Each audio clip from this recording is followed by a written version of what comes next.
Yeah, like you mentioned, like effort-wise, this was night and day different than Friday, but still to come up short, you know, an A plus in around the Big Ten. How do you maybe balance those two things where you liked what you saw, but obviously you still didn't get the win?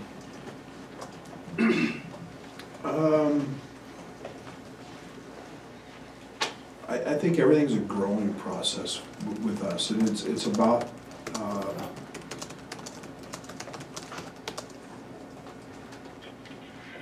us continuing to learn. Like tonight was, I mean, they're 1 and 2 in the country in just about every defensive category you have. Tonight I thought we ran the best offense we've ran in a long time.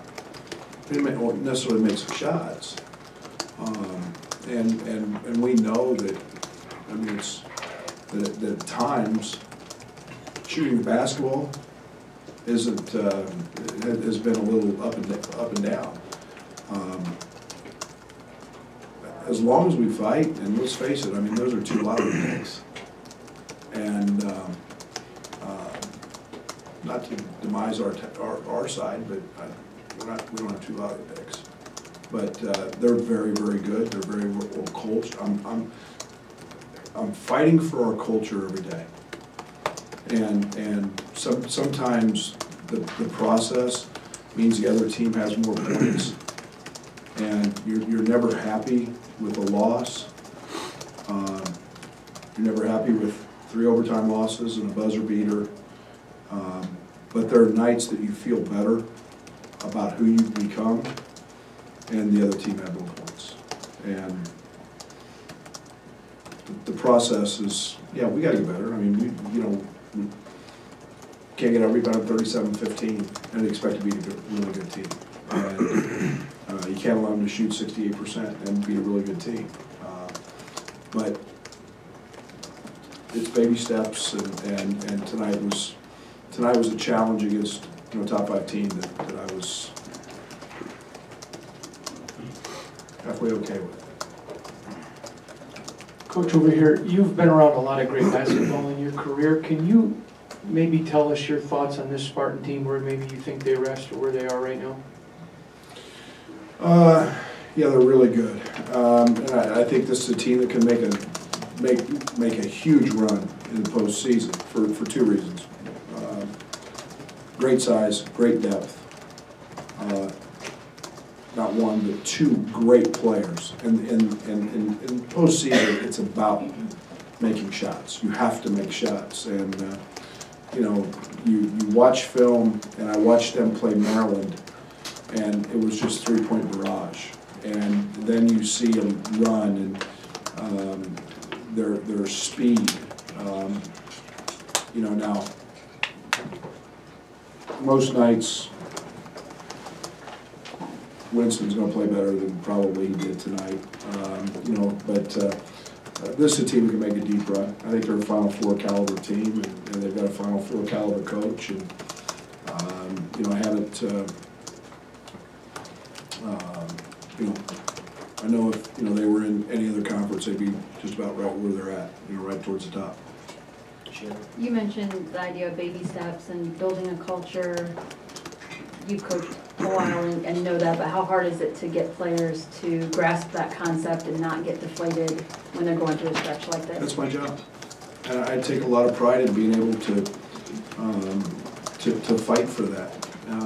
That's what I mean when I say I'm fighting for our culture every day. It's not allowing them to be discouraged. Discouragement is one of the killers of any program. And because then you don't practice as hard, you don't run as hard, you don't study as hard, you don't do any of that. And that's my job. I take a lot of pride in that. To be honest, you have to challenge yourself every day about that. So how can I preach it if I don't live it? And but changing the culture is what it's about. I want what the team we played tonight has. That's what I want. I want those type of players and committed and played that daggum hard and compete at the highest levels, and that's what this program deserves. And I'm going to fight for that every single day, and there's not one thing that's going to deter me from doing that. Even the Wisconsin game on Friday night didn't deter me. Hey, when it comes to the pace that you want offensively, was this maybe the small difference of the turnovers and the ball's already in the guard's hands instead of them having to come back and get it from your bigs? The difference. Yeah, I mean, when you turn people over, it's amazing how many baskets you can score under 7 seconds. And you know, it was interesting. Like in the Wisconsin game, we played pretty well offensively. We scored a lot of a good amount of points under 7 seconds. Our problem in that game was completely the opposite of what it was tonight. It was just, you know, they moved the ball and did whatever they want. Tonight we didn't allow Michigan State to do that. And I look at 25 turnovers, and they finished with 15 assists, but I'll take that most nights. You know, then we can get out and run. And it gives us an opportunity to make some open threes, and we know that's been something that has been concerning at times, is especially from our perimeter players, is making open shots. You get 15 first half turnovers out of Michigan State. Defensively, what did you just notice out of your guys in that first half that really seemed to get them out of their offense? Well, we've talked about it for 2 days, and you know, a lot of teams, Tum I've known, you know, when he was in Kansas, and you know, a lot of people don't guard it, and they're a team that we were going to challenge that, make him finish and try to get up in them. And we knew there would be some back doors, and you know, we knew that there were going to be some highlight plays, and they've got them in every game.